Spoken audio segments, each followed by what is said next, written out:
Hello everybody, this is a Grumpy Old Guy Gaming, and welcome back to the run for the Last Samurai. This is about a week old now, though I typically don't link back to my own stuff. If you look down below the video, and there's a link for part 1 of this adventure if you want to see the race to this place. This is offline mode. I'm playing my Blade Master with Wise Man and Kite in the party, and we are going after a massive data bug, a fragment of the Fractured Morgana, or Morgana, if you will. This is the Last Samurai.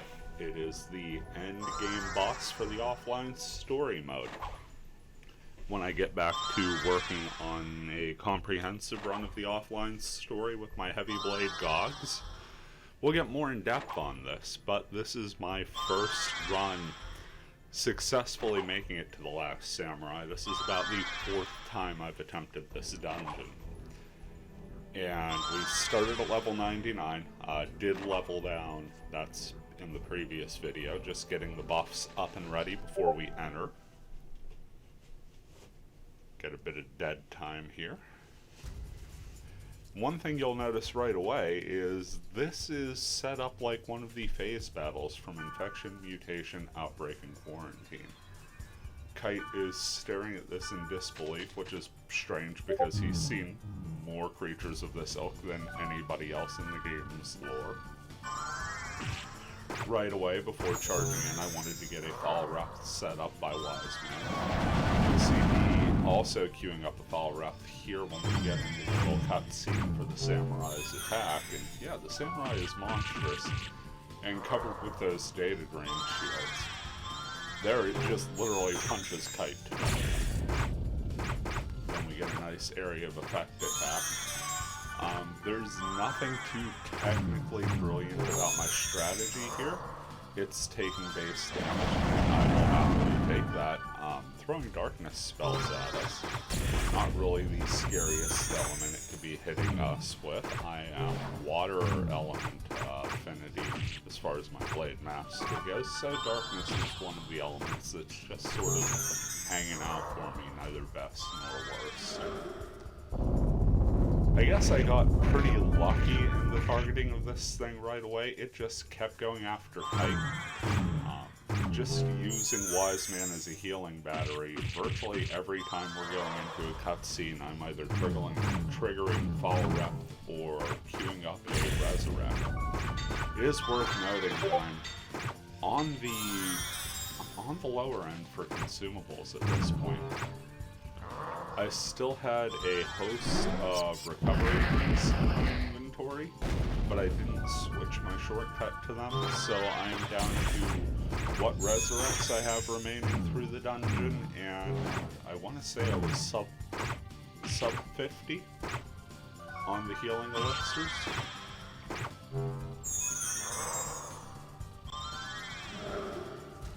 As it goes for another attack here. That would be one of the Annie-Zot spells. Probably my favorite, with the spider legs coming up from the ground. There it goes after me, and that punch attack takes away about half of my health. Gives Wise Man another shot at it. Now, if you look at the hit points, if you're unfamiliar with how boss battles worked in IMOQ, or just newer to the .hack series at all, its hit points technically aren't registering on the gauge. Because of the errant data that is protecting it as a data bug. Right now it is technically unkillable. We have to damage it enough to data drain it and get rid of those glowing green shields hovering all around it. At which point we just have a massive undead dragon samurai sort of deal. It looks like a cross between a Dracolich and a samurai, which is pretty damn badass. Kite goes down yet again, and we throw a quick resurrect up there. Not trying to hit with any spells for damage out of Wise Man, because it's just not necessary.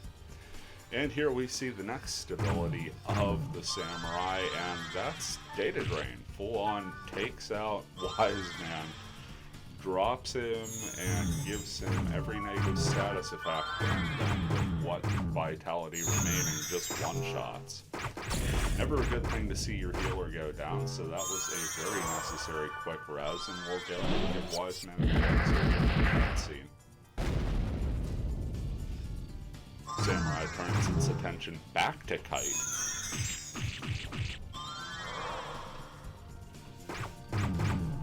It really did spend the majority of this battle fighting Kite, which is probably the best result for me, honestly. I am trying to keep some distance between myself and Wise Man. Kite, I know, will run right up into melee as I am on Operation Wonder Battle. That said, keeping distance from the boss is very difficult in these phase battles, as you can see with the camera setup and everything, and the way it moves, it's getting these really quick dashes that you just cannot really do anything about but run to catch up. So it's going to close distance, and there's nothing you can do about that. My speed charm wears off, and sadly, as I'm using Abdu, spoke erroneously there for a sec because I'm not using speed charms. But as I'm renewing my speed, the samurai goes back after Wise Man, kills him, drains him, and kills him again. So that's 2 resurrects down right quick in a hurry. You can see when he gets close enough that Wise Man attacks, he just pokes him with the stick for a single damage. Hey, every little bit helps, right? Get that power up going again. Wise Man to keep him healthy enough to cast, and hit another power up coming out of the cut. Goes right to another cutscene attack, and this one thankfully goes after us. Now you'll notice we haven't had time to replenish Rick Rig Sand. Just kind of where we're at in this battle. I think I gave it to Kite, I gave him Rick Deem on accident, going for a restored for antidote. My fingers were a little flustered. Part of it was nerves, because this was my first time fighting the battle, and one great thing about the phase battle setup is it gives you that sense of urgency. Another area attack, and we're starting to make some headway here. If you see the bar, it's got just about maybe 8%, if that.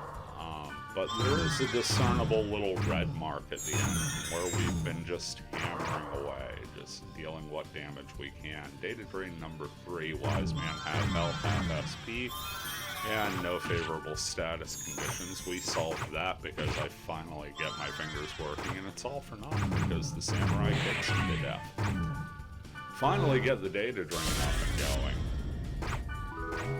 Cast Moving Light thankfully does not put us to sleep and gives us a gold coin, our special item for draining. Now the last samurai is just a big honking huge monster with the exact same setup and strength.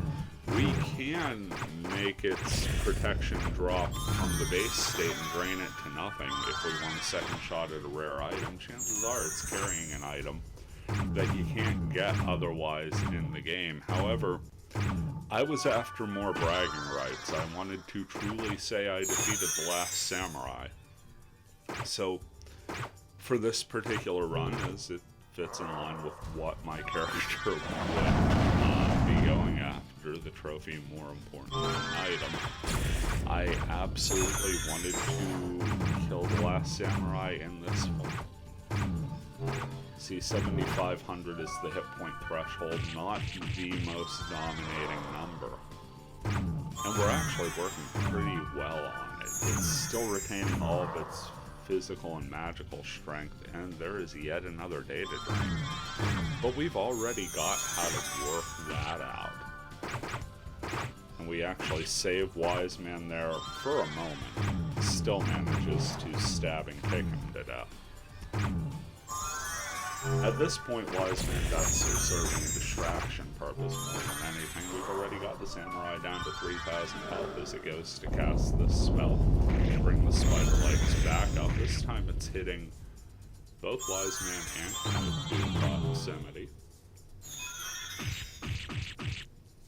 And goes Kite stabbing again. Pokes a few holes and down Kite goes. Also, the hit points hit the 2,500 mark, so we're making absolute headway at this point.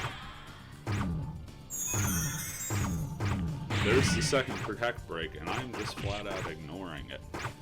Also ignoring my consumable levels. I want to say I finished this battle with about 15 elixirs. It was icy, it was close, and I was very thankful for all of the high level gear I got in part one of this run. I needed to make some money back to buy this stuff. Last couple hundred hit points are going to go by in the blink of an eye because we have really been hitting this strong. We've got one more Kite to go here, and there it is.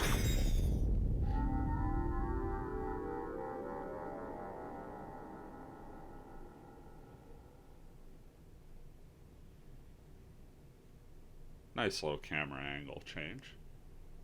Then you get a cutscene immediately after where Kite thanks you, says, "I'm glad you were chosen. Your strength made it possible for us to defeat Morgana a second time."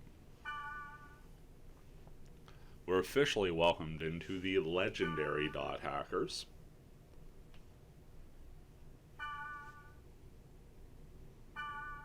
And sure enough, this game would lead into the world's next chapter, and by that we mean the GU series. Up next is probably my least favorite part of beating a video game, where the credits scroll. Not that I don't feel that the game designers and staff and testers and everyone deserve the credit.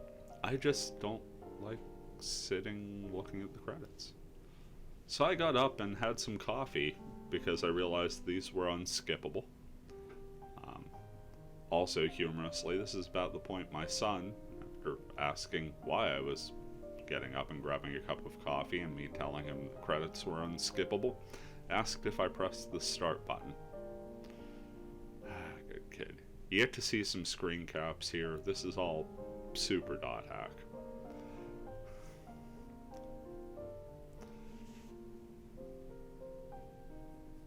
All the various characters and towns.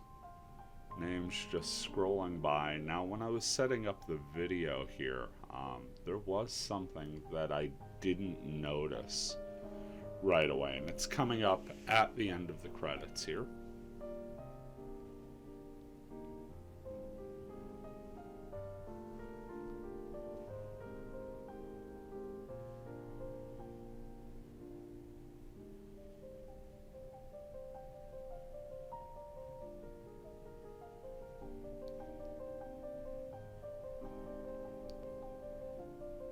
Even now, it's making me a little uncomfortable sitting through these. But you do what you do, right? See Orca and Helba. Kite and Black Rose. See, it puts your player name right down there at the end. There's a little nod out to Rep Kosai, and from here we go ahead back into the mailer where we're going to wrap this up. You get 3 new emails after beating the offline story, and of course it saves your game automatically. Keep your progress. These emails come respectively from 3 of the most important figures in this era of dot hack, at least on the lore side. And I promise you, I'm going to hit the circle button. There we go, into offline, unread. First one is from Aura, thanking you. Not going to go too heavily into these, but it says, "Thank you, O Chosen One. Balance has been restored to the world. Yada, yada, yada." We're thanked, letting us know we could still have fun in the game. It's post-game content. Kite once again reiterates that we were chosen for a reason, and he's glad we were. And then the last one is from Helba, congratulating you and signaling that she is in fact going to be a joinable party member. But that's going to do it for us. Thank you for watching, and we'll see you around.